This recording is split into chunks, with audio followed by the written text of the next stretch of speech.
اعوذ باللہ من الشیطان الرجیم بسم اللہ الرحمن الرحیم۔ اہل حدیثوں کی سب سے بڑی کمزوری یہ ہے، چاہے یہ بات کریں چاہے یہ بات سنیں، سب سے پہلے دلیل مانگتے، دلیل کے محتاج۔ دلیل ہے آمنا و صدقنا، دلیل نہیں ہے کہنے والا کتنا بڑا ہے، ہمیں اس کے رتبے کا، اس کی پگڑی کا، اس کی جبے کا، اس کی تسبیح کے دانوں کا ہمیں کوئی لحاظ نہیں۔ بات اگر قرآن و سنت سے ہے وہ ہماری بات، کہنے والا کوئی بھی ہو اور کہنے والا ہمارا بھی ہو، اور بات قرآن و سنت سے باہر ہو، وہ ہماری بات نہیں ہے۔ میں بالکل سچی بات بتاؤں، کراچی میں ایک صاحب اسی بات پہ اہل حدیث ہوئے۔ جمعے کے ایک خطبے میں نے کہا کہ ایک کتاب ہے جو انڈیا میں چھپی، اس کا نام ایضاح الادلہ ہے، اور اتنا عرصہ ہو گیا انڈیا سے چھپی اور اب تک چھپتی آ رہی ہے، اور کراچی میں بھی آرام باغ پہ دیوبند کے بڑے بڑے مکتبے ہیں، وہاں بھی وہ کتاب چھپ رہی ہے۔ تو میں نے کہا اس کتاب میں ایک آیت غلط کوٹ ہوئی، اور وہ آیت قرآن مجید میں نہیں ہے۔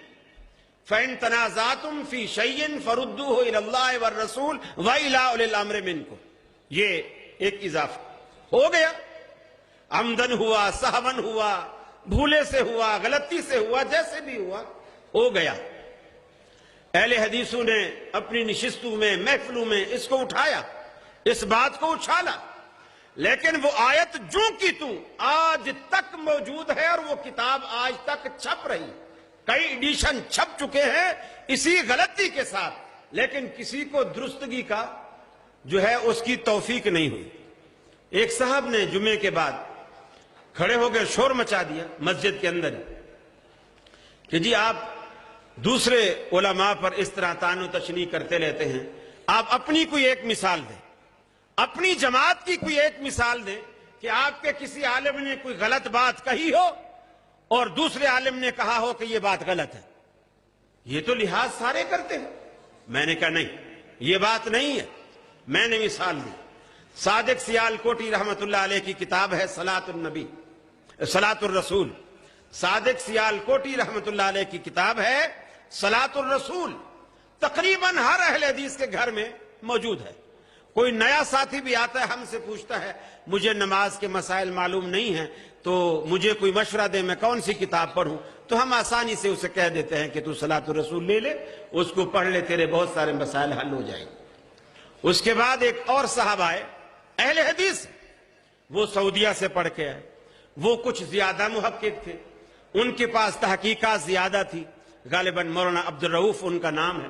انہوں نے بھی صلاۃ الرسول کے نام سے ایک دوسری کتاب لکھی، اور صلاۃ الرسول کے جو مسائل ہیں اس کو انہوں نے الگ سے بیان کر کے، اور اس میں جو کمزوریاں جہاں جہاں یعنی فنی اعتبار سے حدیث میں کہاں ضعف ہے، کہاں یہ بات درست نہیں کہی گئی، اس نے ساری نشاندہی کی اور آپریشن کر کے رکھ دیا کہ یہ سیال کوٹی صاحب نے یہاں ان سے صاحب ہوا، یہاں ان سے سہل ہوا۔ میں نے کہا دیکھو، سیال کوٹی صاحب اتنے بڑے عالم تھے، اور وہ نوجوان ہے بعد میں آنے والا، اور ایک نوجوان ہمارے بزرگ کی غلطی نکالتا صرف اس بنیاد پر کہ اللہ تبارک و تعالیٰ کے رسول کا صحیح فرمان یہ ہے، جو اگرچہ بڑے کو معلوم نہیں ہو سکا یا اس کا ذوف اسے معلوم نہیں ہو سکا، آج اس نے بتایا ہے، اور تمام اہل حدیثوں نے اسے تسلیم کیا ہے۔ یہ نہیں کہا کہ چونکہ ہمارا بڑا لکھ گیا ہے پہلے لکھ، یہ ہمارا بنیادی فرق ہے۔ وہ یہ بات سنتے ہی اس نے کہا یہ کتاب موجود ہے؟ میں نے کہا موجود ہے، اور اتفاق سے مسجد کی لائبریری میں دونوں کتابیں موجود تھی، میں نے دکھائی، الحمدللہ وہ شخص اہل حدیث ہوا صرف اسی بات پر۔ تو یہ اللہ رب العالمین نے اہل حدیث کو اتنا بڑا یہ امتیاز عطا کیا ہے جو کسی بھی مسلک اور کسی بھی جماعت کے پاس نہیں ہے۔ ہم محبت میں بھی جھوٹ بولنے کے قائل نہیں ہیں، محبت میں بھی جھوٹ بولنے کے ہم قائل نہیں ہیں، مبالغہ آرائی کے قائل نہیں ہیں،